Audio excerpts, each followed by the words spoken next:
Ladies and gentlemen, what you're about to hear is not speculation, it's not entertainment. It's a wake-up call. The world around us is shifting. Good luck, not just politically or technologically, but spiritually and psychologically. The signs are no longer subtle. The system of the beast isn't coming. It has already begun. And if we don't recognize it now, we risk surrendering not just our freedoms, but our very souls. So listen closely, because the mark isn't just something they place on you. It's something you choose with every thought, every action, and every moment of silence. We often speak of the coming of the beast as though it's something far off, an ominous shadow on the horizon, a figure of dread in the pages of prophecy, waiting to be unveiled. But what if that assumption is the very thing blinding us? What if the beast is not merely on its way, but already here, not as a horned creature stomping across the earth, but as a system, a mindset, a global mechanism that has seeped quietly into every facet of modern life, and perhaps even more disturbingly, into our own psyches, into the way we think, speak, and act. You see, the ancient prophetic warning was never just about an external ruler, a tyrant who would impose physical control. That's too obvious, too simplistic. The truth is more insidious. The beast, in its most terrifying form, is a culture, an ideology that replaces moral truth with moral consensus, that conditions people to trade discernment for comfort, responsibility for convenience, and sovereignty for safety. The beast is a system that thrives on apathy, on digital sedation, on the passive submission of the human spirit to the machinery of collective control. We're trained now, almost like lab rats, to accept it. Think about how many decisions you no longer make because the algorithm does it for you. How often does your phone tell you what to buy, what to think, what's trending, what to be afraid of? These systems don't just predict your behavior, they shape it. They reward conformity and punish deviation. And when a society begins to associate virtue with compliance rather than conscience, the mark of the beast has already begun to manifest, not on the hand, but in the soul. And here's the psychological dimension. The most effective tyrannies don't rule by force. They rule by reshaping what people believe to be good. They shift the narrative so deeply that the individual becomes ashamed of resisting. They make rebellion feel like selfishness. The modern beast doesn't come with chains. It comes with likes, followers, and community guidelines. It doesn't need to imprison you physically when it can imprison your will. This is what we fail to grasp. The spirit of the beast is spiritual before it is political. It is psychological before it is physical. It whispers lies not just through governments or corporations, but through the internal dialogue that tells you to stay quiet, to stay small, to not rock the boat. It lulls you to sleep with comfort and distracts you from truth with entertainment. It weaponizes your own fear against you until you are no longer free, even if you believe you are. Now consider the systems already in place, systems that determine whether you can buy, sell, travel, speak, even think, based on whether your behavior aligns with the dominant narrative. You don't need to look to Revelation to see the signs. They're here. We're living in them. And yet many still believe they're waiting for some global announcement, some beastly figure to appear with horns and thunder. But that's not how this war works. Evil rarely shows up in obvious form. It disguises itself in what looks like convenience, efficiency, unity, progress. So we must stop waiting for the beast to arrive and start recognizing where it has already taken root. Not just in the world, but in us. Because if we fail to identify it now, we will embrace it later under the illusion of freedom. The beast is not just something to be resisted. It's something to be unmasked. And once it is unmasked, the only question that remains is this: will you conform to it, or will you confront it? People often look at the number 6 and 66 and associate it with nothing more than superstition or cinematic horror. But that's not how symbolic language works, especially not in sacred texts. Numbers in the biblical tradition carry deep psychological and archetypal significance. They're not arbitrary, they're precise. And 666 is no exception. It isn't just a mark, it's a message, a signal encoded in the very fabric of human rebellion against the divine. It is the number of man, not just any man, but man exalting himself above his proper place, striving to become something he was never meant to be. The number 7 throughout Scripture is the symbol of completion, perfection, divine fullness. God created the world in 7 days, 7 seals, 7 lampstands, 7 spirits of God. It's the archetype of harmony between creation and creator. But 6 falls just short. It's the echo of what could have been but wasn't. The imperfect imitation. Now triple it, 666. And what do you get? Not just imperfection, but a counterfeit of perfection. A repetition of man's prideful overreach. It's the fall of Lucifer in numeric form. I will ascend.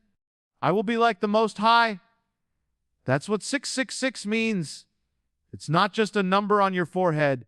It's an idea lodged in your heart. We're seeing that idea everywhere today. It's baked into the ideologies that dominate the Western world. The belief that man can redefine truth, rewrite biology, and construct utopia through sheer will and technological dominance. That's the spirit of the beast. The idea that man is no longer bound by nature, by limits, by objective reality, or by God. That man is God now. That we are the architects of our own salvation. And anyone who disagrees is an enemy of progress. But this isn't progress. It's a return to Babel. A tower built on the illusion of godhood. A society climbing toward heaven on the scaffolding of delusion. This is where the psychological danger becomes clear. Because when man attempts to become God, he doesn't rise. He collapses. He disintegrates. Because he carries a burden he wasn't built to bear. That's when anxiety explodes. That's when nihilism creeps in. That's when chaos multiplies. Why? Because when you place yourself on the throne of the universe, everything becomes your fault and nothing makes sense. You remove the transcendent source of order, and suddenly, you're left with raw willpower and manipulation. That's when tyranny starts. That's when systems arise to fill the vacuum. And those systems, those ideologies, always become beasts. Transhumanism, for instance, promises us immortality, godlike intelligence, and perfect bodies through code, machines, and plants. But the irony is profound. In trying to transcend human limitation, we often end up surrendering the very soul that makes us human. The more we try to become gods through machines, the more we risk becoming slaves to them. That's not ascension. That's inversion. That's what 666 really represents. Not just man's rebellion, but man's replacement. The image of the divine overwritten by the image of the system. We need to stop treating 666 like a boogeyman from some future dystopia and start recognizing it as a warning about the trajectory of the human spirit without God. Because once you remove the vertical, once you remove transcendence, you're left with nothing but horizontal power games. And when power is all that's left, the beast is all that remains. So if you want to know whether the spirit of 666 has already begun, ask yourself this: who or what do you worship? Where is your source of truth? Is it found in unchanging principles, or in whatever the system tells you is moral today? Because at the end of the day, the mark of the beast isn't first a microchip, it's a mindset, and you'll either resist it from the inside out, or be absorbed by it without even knowing. We've been conditioned to think of the mark of the beast as something external, some technological stamp, a chip, a barcode, maybe even a tattoo or implant. That's how it's often portrayed, isn't it? Some dystopian sci-fi scenario where everyone lines up for the mark or faces death. But that's a distraction. It misses the deeper psychological and spiritual truth buried beneath the symbolism. The real mark, at least the one that matters most, is not merely etched onto your skin. It's etched into your identity. It's a shaping of your thinking and behavior to align with a system that demands conformity over conscience and compliance over conviction. Let's consider the idea of the mark being on the hand and the forehead. Symbolically, the hand represents action, what you do. The forehead represents thought, what you believe, what you value, your conscious alignment with truth or falsehood. So when Revelation says the mark is placed on the hand or the forehead, it's not just pointing to something physical. It's pointing to allegiance. It's telling us that the beast system isn't just something you wear. It's something you become part of through your daily choices, through how you think and what you obey. Now ask yourself what shapes your thoughts and actions today. Is it your faith? Your moral compass? Or is it data? Is it the algorithm? Is it the subtle coercion of digital systems designed to mold your beliefs without you even noticing? This is what we must understand. Control over data is the new control over destiny. And that's where the mark begins to take form in the modern age. We've entered a time where everything about you, your buying habits, your search history, your biometric identity, even your emotions through facial recognition can be tracked, analyzed, predicted, and ultimately used to manipulate. It's not just science fiction anymore. Entire economies, political decisions, and social movements are now guided by data flows that most people aren't even aware of.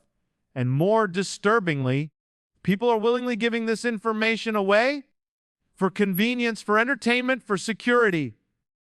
But convenience always comes at a cost. And in this case, the cost is your freedom, your internal sovereignty, because when systems know more about you than you know about yourself, they can steer your behavior before you even realize it. That's not freedom. That's behavioral conditioning on a global scale. And when the choice to buy, to sell, to speak, to travel becomes dependent on whether you've digitally complied, you're no longer operating as a free soul. You're functioning as a programmed unit within a larger machine. This is the beast's architecture. It doesn't scream its arrival. It doesn't come with banners and horns. It comes quietly through the normalization of surveillance, through the redefinition of privacy, through the incentivization of total transparency, all under the banner of efficiency and safety. That's the deception. We're told this is progress, but in truth, it's a cage with invisible bars, and many are already locked inside. And here's the psychological catch. The more we adapt to this structure, the more we lose the very capacities that make resistance possible. The courage to speak out, the clarity to discern truth, the will to stand alone. Those virtues don't thrive in a system that rewards compliance and punishes deviation. They shrink, they atrophy, until eventually people no longer want to resist because it's simply easier not to. So no, the mark doesn't have to be injected or implanted. If your thoughts are shaped by fear and your actions by pressure to conform, then the mark has already begun to imprint itself. Not in code, but in character. And if you can't say no to the system now, what makes you think you'll have the strength to say no when it demands more? You can't understand the beast system without recognizing that it doesn't just target institutions or governments, it targets individuals. Specifically, the human psyche. That's the primary battlefield. The external control only works once the internal resistance has collapsed. The beast doesn't have to drag people into submission, kicking and screaming. It simply has to make them feel tired, powerless, apathetic. That's where the real conquest happens, not in the streets, but in the mind. Think about how fear works. It doesn't just alarm you, it paralyzes you. It narrows your perception, cuts off your creativity, and suffocates your ability to act freely. Fear is the tool of tyrants, and psychological fear, fear of rejection, fear of social shame, fear of isolation, is often more effective than physical threats. You don't need prison bars when you can imprison someone in their own insecurity. And we live in a culture that is saturated with fear, dressed up in the language of social awareness and moral virtue. We're told to comply not because it's right, but because it's safe. Stay in line. Keep your head down. Don't question what's being fed to you. And slowly that message gets internalized. It becomes the voice in your head. And that voice says, don't speak, don't resist, just adapt, just survive. That's how the psychological surrender begins. It's not dramatic, it's quiet. It's subtle. You stop showing up with your full presence. You compromise your convictions. And before long, you forget what it even felt like to stand firm. And then there's apathy, the numbness that sets in when a soul has been worn down by overload. We've been fed a steady stream of noise, crisis, outrage, distraction. So much, in fact, that we've become emotionally anesthetized. When everything is an emergency, nothing feels urgent anymore. People lose their capacity to care, not because they're evil, but because they're exhausted. And in that exhaustion, the beast system finds fertile soil. Apathy is the perfect environment for evil to thrive because it doesn't need your belief. It only needs your indifference. But the deepest psychological wound, perhaps, is the collapse of identity. And that's not accidental. That's by design. If you don't know who you are, you'll conform to whatever the culture demands of you. And today's culture is engineered to dissolve stable identity. You're told that your biology is meaningless, that your history is shameful, that your values are oppressive, and that your uniqueness is irrelevant unless it aligns with a certain narrative. That leaves people adrift, psychologically homeless. And in that confusion, the system offers a new identity, one rooted in performance, approval, and constant adaptation. You're no longer a soul made in the image of God. You're a profile, a data point, a user, and once your identity is redefined by the system, the battle is essentially over because the beast doesn't need to control everyone through force. It only needs to make you forget who you are. It only needs you to trade your internal compass for external direction. And that trade is happening every day, voluntarily, and often without a fight. So this isn't just about resisting a government mandate or avoiding a future implant. It's about waking up psychologically, spiritually, to the ways in which you are being shaped, softened, and silenced. Because if you don't take responsibility for your inner life, your thoughts, your convictions, your courage, someone else will. And once you've outsourced that responsibility, it's nearly impossible to get it back, and that's why the time to resist isn't tomorrow, it's now. Because the longer you wait, the harder it becomes to remember that you were born free. You don't need to see a beast rise out of the sea to know its presence. You can see it in the slow death of moral courage, in the way people look away when they should speak, in the way they laugh nervously at things they know are wrong, in the quiet deals they make with their own conscience just to avoid discomfort. That's the real mark. Not a stamp on your skin, but a scar on your soul left by 1,000 little compromises. We like to imagine the mark of the beast as some dramatic end of the world moment, one final test of loyalty. But that's not how the real erosion happens. It's not sudden, it's subtle, it's not one big choice, but 10,000 small ones. And most of them don't even feel evil in the moment. They feel like survival, like pragmatism, like being nice or open-minded. You get tired, you get scared, you get lonely, and you yield. Not because you hate the truth, but because it costs too much to carry it. That's how the hidden mark spreads, through conformity, the psychological kind, the spiritual kind. You begin to bend just a little so you're not too offensive. You smile and nod at things you should challenge. You quiet your own convictions to preserve a seat at the table. And with each step, you lose something. It's almost imperceptible at first, like the slow leak of air from a tire. But eventually, you realize you've lost the ability to say no, to draw a line, to stand when it's unpopular. This is the system of the beast. It rewards your silence with comfort. It praises your passivity as tolerance. It convinces you that morality is fluid and that truth must always bow to the spirit of the age. And here's the genius of it. It makes you feel like a good person while you abandon what's good.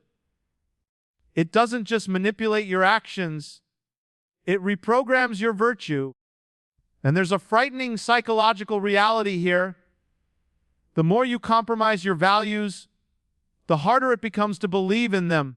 Each time you betray your own conscience, you weaken your identity, you start to believe that truth is just a matter of preference, that maybe your convictions were too rigid, too outdated, too absolute. You begin to see yourself not as a person who stands for something, but as someone who adapts. And that's the trap. Because once you begin to live for approval, you become addicted to it. And the system knows this. It's built on it. You become easier to manage, easier to manipulate, easier to label and sort in silence. And soon, you don't even need to be told what to do. You just do it.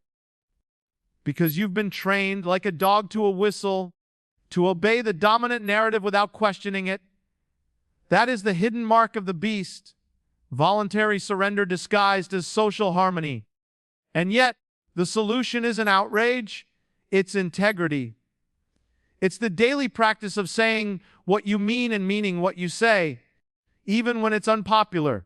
It's holding fast to principles in a world that treats them like relics. It's the refusal to become a mirror of the culture and instead become a light within it. And that begins with the courage to tell the truth to yourself and to others. So the question you have to ask yourself is this: what part of your soul are you trading just to belong? Because the beast doesn't demand your worship all at once. It asks for your silence today, your cooperation tomorrow, and your allegiance forever. Good luck. There's a dangerous idea circulating in the modern mind. The illusion that you can remain neutral in the face of evil. That you can opt out of the conflict. Good luck. That you can float somewhere in the middle, untouched, unmarked, unbothered. But that's not how the world works. And that's certainly not how spiritual reality works. Neutrality in this context is a myth. You are either being shaped by truth, or you are being conformed to a lie. You are either being sealed by what is eternal, or you are being marked by what is counterfeit. There is no third path. Good luck. People want to believe they can delay the decision, that they can live in between without consequences. Good luck. But the structure of reality doesn't allow for that kind of delay. Every day, with every action, every word you speak or don't speak, you are aligning yourself with something. You're casting your vote, whether consciously or not.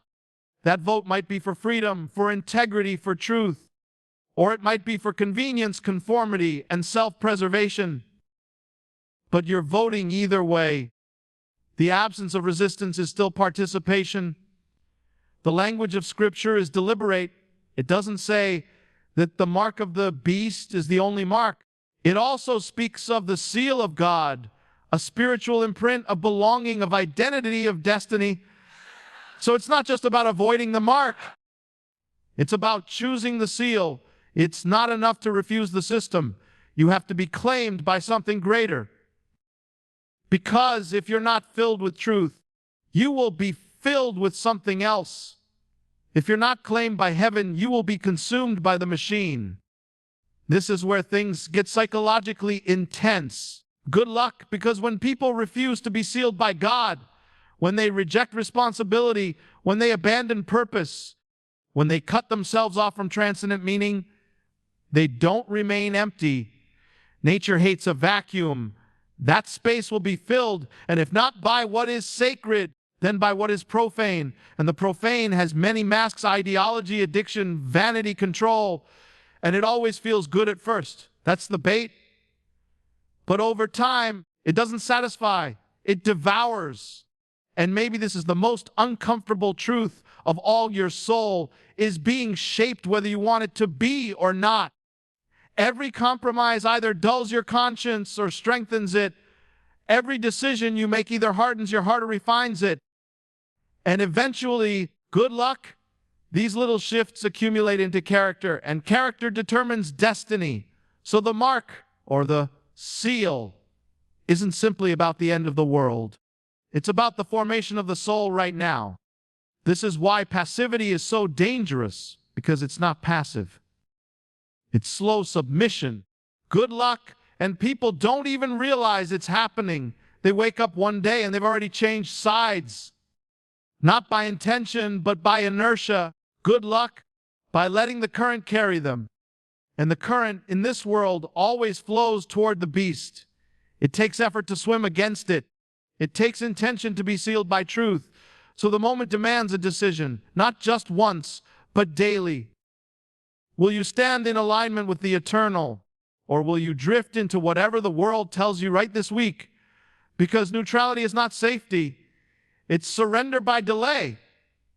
In the end, good luck. You won't be able to escape the mark or the seal. You will bear one or the other. And the choices you make today are already carving that identity into who you are. Good luck. Choose wisely, because your silence is not invisible. It leaves a mark.